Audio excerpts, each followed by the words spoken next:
करने जा रहे हैं वो फिर से एक बार केजरीवाल गाथा। अब आज एक वीडियो दिखाते हैं जो अभी कुछ देर पहले आप सबने देखा होगा, बहुत सारे दर्शकों ने, लेकिन जिन्होंने नहीं देखा होगा तो मैं उनके लिए एक वीडियो आज लाया हूं जो श्रीमान राघव जी चड्ढा का वीडियो है और थोड़ी देर में हम आपको दिखाते हैं। उन्होंने अब खुल करके कहा है कि आम आदमी पार्टी ने मुझे राज्यसभा में बोलने से मना कर दिया है और जो डिप्टी जो लीडर होता है उसके पद से मुझे हटा दिया गया है।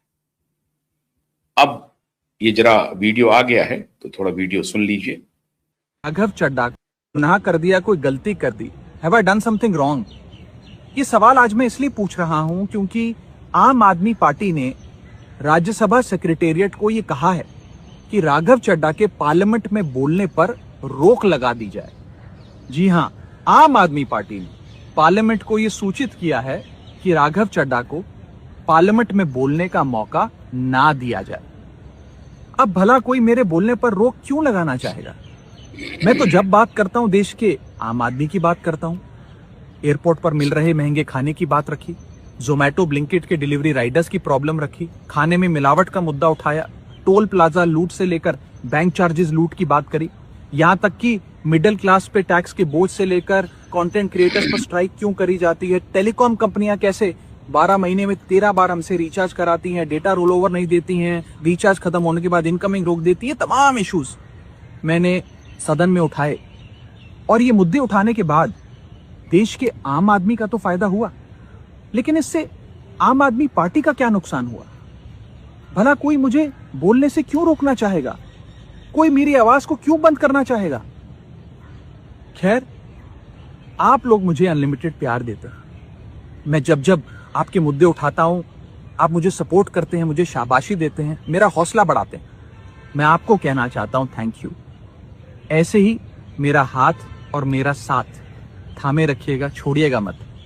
मैं आपसे हूं और मैं आपके लिए हूं। और जिन लोगों ने आज पार्लियामेंट में मेरे बोलने का अधिकार मुझसे छीन लिया, मुझे खामोश कर दिया, मैं उन्हें भी कुछ कहना चाहता हूं। मेरी खामोशी को मेरी हार मत समझ लेना। मेरी खामोशी को मेरी हार मत समझ लेना। मैं वो दरिया हूं जो वक्त आने पर सैलाब बनता है। बिल्कुल ठीक कह रहे हैं राघव चड्ढा, कोई गलत बात नहीं कह रहे हैं। राघव चड्ढा ने जोमेटो का इशू उठाया, राघव चड्ढा ने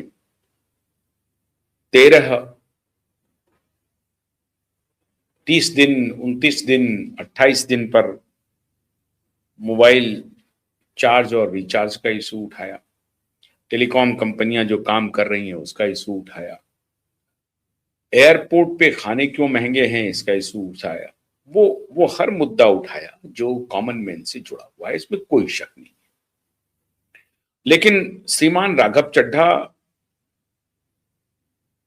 बहुत दूध के धुले हैं ऐसा भी मैं नहीं कह सकता, लेकिन चूंकि उन्होंने कॉमन मैन के मुद्दे उठाए हैं तो कॉमन मैन में तो उनकी पॉपुलैरिटी बढ़ी होगी, ऐसा मुझे लगता है। बढ़ी है कि नहीं बढ़ी है, मैंने इसका कोई आकलन नहीं किया है।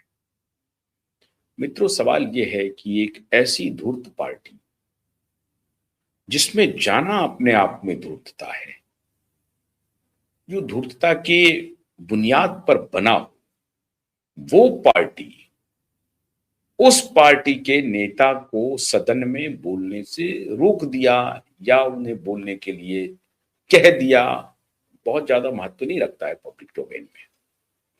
लेकिन दो बात स्पष्ट होती है, राज्यसभा के वो सांसद हैं, उनके बारे में उनकी पार्टी राज्यसभा को सूचित कर रही है कि अब राज्यसभा में जो राज्यसभा के नेता हैं, हमारी पार्टी के जो डिप्टी लीडर हैं, वो नहीं बोलेंगे।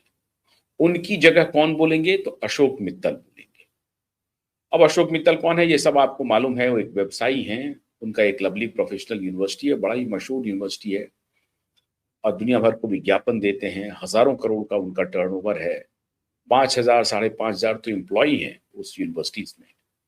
तो ऐसी परिस्थिति में आप इसी से अंदाजा लगा सकते हैं कि कितना उनके बिजनेस में 5,000 5,500 तो सिर्फ यूनिवर्सिटी में नहीं है, लेकिन उनके बिजनेस में 5,500 के करीब एम्प्लॉय है। तो बड़ा शान और शौकत है, पैसे वाले व्यक्ति हैं। उनको उन्होंने पंजाब से राज्यसभा भेजा है। कोई बुरी बात नहीं है, एडमिशन है वो, उनको उन्होंने राज्यसभा भेजा है और पार्टी ने कहा है कि अब यही बोलेंगे। सवाल है कि ये पार्टी आम आदमी पार्टी, आम आदमी की ही बात तो वो उठा रहे थे राघव चड्ढा। जोमेटो की बात उठाना, टेलीकम्युनिकेशन की गड़बड़ियों को उठाना, एयरपोर्ट पर महंगे खानों के बारे में चर्चा करना, या एयरपोर्ट पर और भी कोई सामान खरीदते हैं उसकी महंगाई के बारे में चर्चा करना, तो ये किसी बिलियनर की बात तो उठा नहीं रहे थे, आम आदमी की ही बात उठा रहे थे। आम आदमी पार्टी है, पार्टी भी आम आदमी की है, तो आम आदमी की पार्टी के आम बातें सदन में रख रहे हैं, इसे रोकने से मना कर रहे हैं। ठीक कह रहे हैं राघव चड्ढा कि मुझे मेरे मुंह पर ताला लगा दिया गया, मुझे सेंसर कर दिया गया। सवाल है कि क्या केजरीवाल ने या आम आदमी पार्टी ने यह कदम उठाने के पहले राघव चड्ढा से कोई विमर्श किया, कोई बातचीत की कि मैं ऐसा, पार्टी ऐसा निर्णय करने जा रही है, या उन्होंने सीधा सीधा निर्णय ले लिया और राघव चड्ढा का मुंह बंद करवा दिया। लेकिन राघव चड्ढा के साथ हुआ क्या? आखिर अरविंद, और ये लड़ाई आम आदमी पार्टी की नहीं है, राघव चड्ढा को पार्टी के किसी नेताओं से कोई दिक्कत नहीं है। राघव चड्ढा बनाम अरविंद केजरीवाल की ये लड़ाई है। अरविंद केजरीवाल की राघव चड्ढा से आखिर 36 के संबंध हुए कैसे?